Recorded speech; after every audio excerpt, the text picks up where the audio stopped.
war with Hamas will start, and they will do what they just did. They knew the Israelis would not sit quietly this time, and they are going to take them out completely, and that's exactly what they're doing now. So ask yourself, why would Iran want to arm Hamas? Because again, you have to understand, you have Sunnis and Shiites. The Iranians are Shiites. The Palestinians are Sunnis. The Hezbollah are Shiites. They are closer to Iran. You have to understand, and the whole world must understand, Hamas would never start a war. Any war.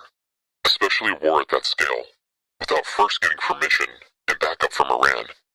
Iran basically sacrificed the Palestinian people in order to implement their agenda, which I will explain in a second.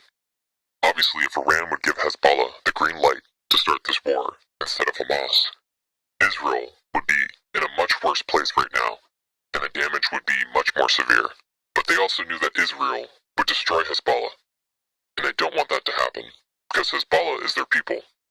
Hamas and the Palestinian people in general are being treated throughout the Arab world as garbage, as second-class citizens.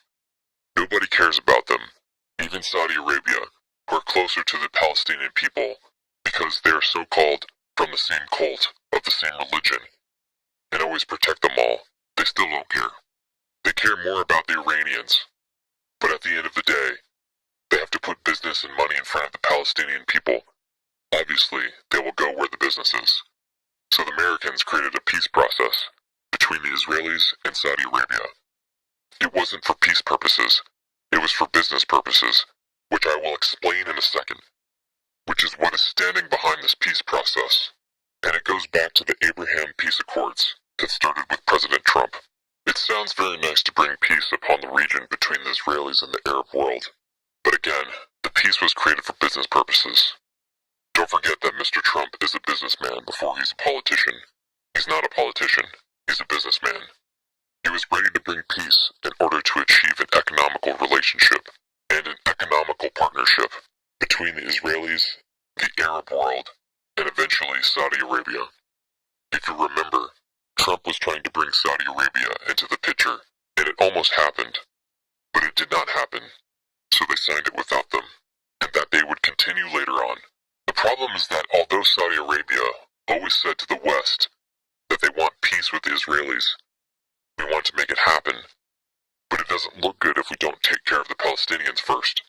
So every time they were getting close to some type of peace deal, suddenly there is a war with Hamas, and Hamas begins shooting missiles into Israel, and suddenly the king, or really the prince, who is running Saudi Arabia right now, he's the real king. He's backing up because it's not politically correct, and it doesn't look good in the Arab world because most of the people in Saudi Arabia support the Palestinian people. That's what happened here. This war started because Israel was very close in signing the peace agreement with Saudi Arabia. They even announced before there was any signature that they will put $20 billion into a train gas pipeline that was supposed to go from India into Saudi Arabia through the United Arab Emirates as well, into Israel, and from Israel to Greece. Bibi Netanyahu already signed the deal, a $40 billion deal, in order to put a pipeline from Israel, a gas line, not gasoline, I'm talking natural gas, between Israel and Greece.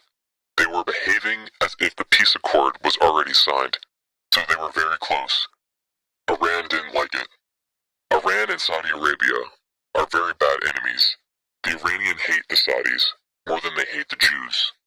The plan was to create a train track to bring all kinds of merchandise throughout the Middle East into Europe, and Israel was a major intersection for all those countries. We're talking about the American Empire, the Russian Empire. China is standing behind everything else on the other side because don't forget that China is receiving their oil from Iran. This is why they are protecting Iran this whole time.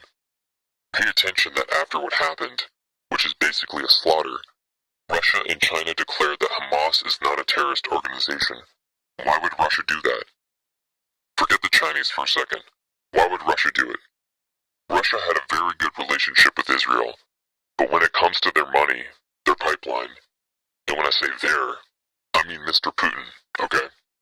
When it comes to their money and their power, they will sacrifice Israel.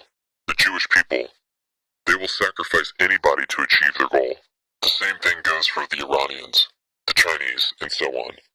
Pay attention that Saudi Arabia is still not very vocal about what's happening to the Palestinian people. Many Palestinians are being killed right now. They're being bombed as part of the war. Saudi Arabia is not very vocal this time because they are hoping to make the peace process, because the peace process will bring the train tracks, which underneath it will be a pipeline. The plan is already there. They just have to implement it. In order to implement it, they need peace with Israel.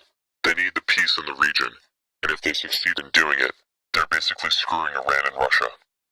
Always, always, in every war, find out who are the winners and who are the loser financially.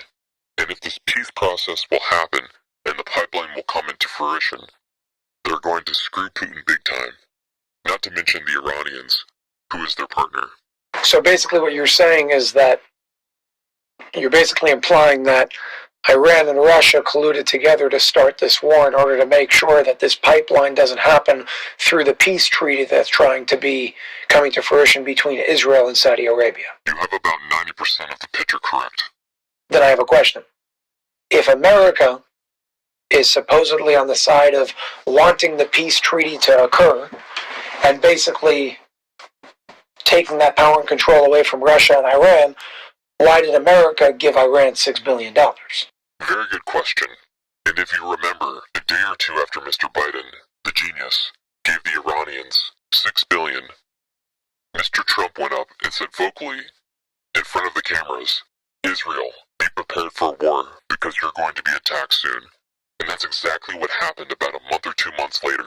So again, if what you're saying is that America would benefit from the peace treaty occurring between Israel and Saudi Arabia, and therefore taking control away from Iran and Russia, why is America giving $6 billion to Iran? Because they are trying to be politically correct.